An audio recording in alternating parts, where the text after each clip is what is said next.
Hello കുട്ടികളെ, ഇന്ന് നമ്മൾ പഠിക്കാൻ പോകുന്നത് 8ാം ക്ലാസ്സിലെ ഇംഗ്ലീഷ് പാഠപുസ്തകത്തിലെ a long walk with granny എന്ന മനോഹരമായ കഥയാണ്. പ്രശസ്ത ഇന്ത്യൻ എഴുത്തുകാരനായ റസ്കിൻ ബോണ്ടാണ് ഈ കഥ എഴുതിയിരിക്കുന്നത്. ഒരു കൊച്ചുമകനും അവന്റെ മുത്തശ്ശിയും തമ്മിലുള്ള ആഴമേറിയ സ്നേഹത്തിന്റെ കഥയാണിത്. മുത്തശ്ശിയുടെ കണ്ണട മാറ്റിവെച്ച് പുതിയത് വാങ്ങാനായി അവർ നടത്തുന്ന സാഹസികവും സ്നേഹം നിറഞ്ഞതുമായ ഒരു യാത്രയെ നമുക്കീ പാഠത്തിലൂടെ പരിചയപ്പെടാം. പേജ് 9. മണി എന്ന കൊച്ചുമകനും അവന്റെ മുത്തശ്ശിയും തമ്മിലുള്ള ബന്ധം കാണിച്ചാണ് കഥ ആരംഭിക്കുന്നത്. മുത്തശ്ശിക്ക് പ്രായക്കൂടുതൽ കൊണ്ട് കാഴ്ച വളരെ കുറവാണ്. അവർക്ക് പുഴയുടെ ശബ്ദവും പൈൻമരങ്ങളുടെ മണവും അറിയാനും കൊച്ചുമകന്റെ സാന്നിധ്യം മനസ്സിലാക്കാനും മാത്രമേ സാധിക്കുന്നുള്ളൂ. മുത്തശ്ശി 10 വർഷത്തിലധികമായി ഉപയോഗിക്കുന്ന പഴയ കണ്ണട തികച്ചും കേടുവന്നതാണ്. ഗ്രാമത്തിൽ പുതിയ കണ്ണട കിട്ടില്ല. അതിനാൽ ഏറ്റവും അടുത്തുള്ള പട്ടണമായ മുസൂറിയിലെ കണ്ണാശുപത്രിയിൽ പോകാൻ മണിയും അവന്റെ അച്ഛനും മുത്തശ്ശിയോട് ആവശ്യപ്പെടുന്നു. എന്നാൽ അത് 2 ദിവസത്തെ യാത്രയായതിനാൽ മുത്തശ്ശി ആദ്യം മടി കാണിക്കുന്നു. പേജ് 10. മണിയെ വിട്ടുപിരിഞ്ഞു നിൽക്കാൻ മുത്തശ്ശിക്ക് വിഷമമായിരുന്നു. മണിയുടെ അമ്മ അവൻ ജനിച്ച് 1 വർഷമായപ്പോൾ മരിച്ചതാണ്. അതിനുശേഷം അവനെ വളർത്തിയത് ഈ മുത്തശ്ശിയാണ്. തനിച്ചു പോകാൻ മുത്തശ്ശി വിസമ്മതിച്ചപ്പോൾ മണി താനും കൂടെ വരാമെന്ന് ഏൽക്കുന്നു. വഴി മുഴുവൻ നടക്കാൻ പറ്റുമോ എന്ന് അച്ഛൻ ചോദിക്കുമ്പോൾ, എന്റെ കണ്ണിനാണ് കാഴ്ചയില്ലാത്തത്, കാലുകൾക്ക് കുഴപ്പമൊന്നുമില്ല എന്ന് ധീരമായി മുത്തശ്ശി പറയുന്നു. മുസൂരിയിൽ പോയാൽ വാങ്ങേണ്ട സാധനങ്ങളുടെ ഒരു ലിസ്റ്റും മുത്തശ്ശി ഉണ്ടാക്കുന്നു. അച്ഛൻ നൽകിയ 100 രൂപയും മുത്തശ്ശിയുടെ കൈവശമുള്ള 50 രൂപയുമായി പിറ്റേന്ന് രാവിലെ നേരിയ മഴയുള്ളപ്പോൾ മണിയും മുത്തശ്ശിയും നൈനിലേക്ക് നടക്കാനിറങ്ങുന്നു. പേജ് 11. മണി ഒരു ചെറിയ കിടക്കച്ചുരുളും മുത്തശ്ശി ഒരു വലിയ തുണിസഞ്ചിയും കുടയും കരുതിയിരുന്നു. അവർ മനോഹരമായ കാട്ടുപഥങ്ങളിലൂടെ നടന്നു.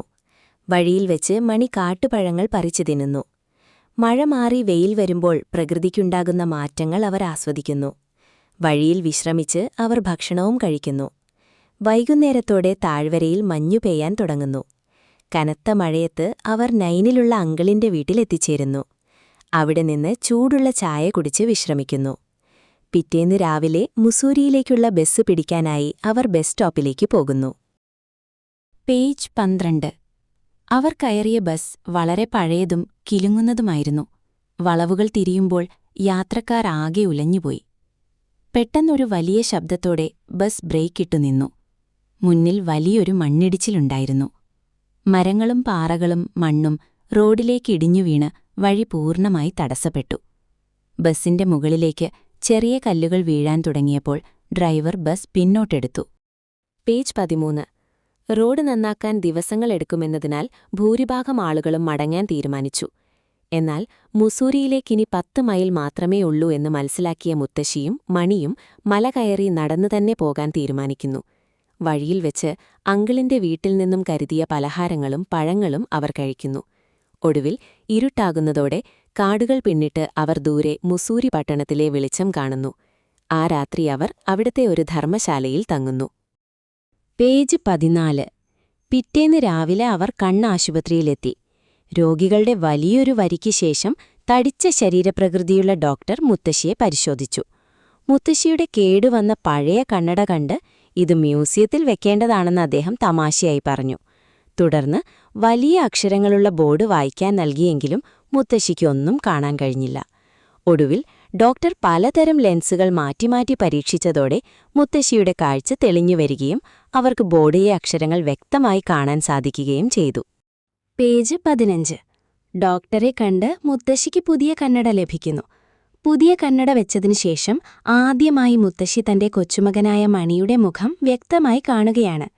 നീ എത്ര സുന്ദരനായിരിക്കുന്നു, പക്ഷെ നിനക്കൊരു മുടി വെട്ടണം എന്ന് സന്തോഷത്തോടെയും തമാശയോടെയും മുത്തശ്ശി പറയുന്നു. അതിനുശേഷം അവർ ഒരുപാട് സാധനങ്ങൾ ഷോപ്പിംഗ് നടത്തി.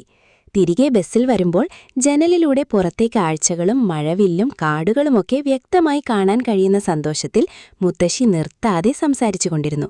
മുത്തശ്ശിയുടെ തോളിൽ തല ചായ്ച്ച് മണി സമാധാനത്തോടെ ഉറങ്ങുന്നതോടെ കഥ അവസാനിക്കുന്നു. കുട്ടികളെ, ഇതോടെ നമ്മുടെ പാഠഭാഗത്തിന്റെ സമ്മറി പൂർത്തിയായിട്ടുണ്ട്. കുറഞ്ഞ സമയത്തിനുള്ളിൽ തന്നെ നിങ്ങൾക്ക് ഈ പാഠം മനസ്സിലായെന്ന് കരുതുന്നു. ടെക്സ്റ്റ് ബുക്ക് ചോദ്യോത്തരങ്ങളുമായി പുതിയ ഒരു വീഡിയോയിൽ കാണാം. നന്ദി.